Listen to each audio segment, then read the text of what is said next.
আমাদের আজকে হচ্ছে ওয়্যার হাউসে ফার্ম হাউস থেকে হাঁস নিয়ে আসা হয়েছে। আর এখানে আছে হচ্ছে দেশি মোরগ।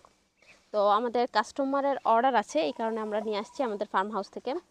আপনারা চাইলে কিন্তু এরকম দেশি হাঁস অর্ডার করতে পারেন। আর কিন্তু হাঁসের মাংস খুবই যেহেতু আমরা গ্রামীণ পরিবেশে লালন পালন করি, কোনো ধরনের ফিট খাবার খাওয়াই না, এই কারণে কিন্তু এই হাঁসের মাংসগুলো খুবই সুস্বাদু হয়ে থাকে। আর আমরা হচ্ছে এগুলো রেডি টু কুক করে দিই। এখন হচ্ছে ওজন মেপে, ভাই ওই ঝুড়িটা দেখি।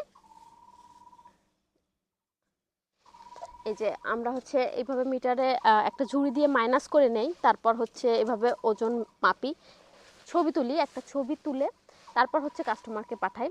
কাস্টমার যদি ভিডিও চান সেক্ষেত্রে আমরা ভিডিও পাঠাই। এরপরে হচ্ছে প্রসেসিং করা হয়, প্রসেসিংয়ে যদি প্রসেসিংয়ের ভিডিও চান সেটাও কিন্তু আমরা কাস্টমারদেরকে প্রোভাইড করে থাকি। তো আমরা কিন্তু সব কিছুই একদম কাস্টমারদেরকে দেখাই যে আমরা কিভাবে মানে কোন ধাপটা অতিক্রম করতেছি, কিভাবে কি করতেছি, তারপরেই হচ্ছে আপনাদেরকে দিয়ে থাকি। তো যারা এরকম সব কিছু দেখে শুনে বুঝে তারপরে অর্ডার করতে চান, তো তারা কিন্তু বাংলা ফ্রেশ থেকে অর্ডার করতে পারেন।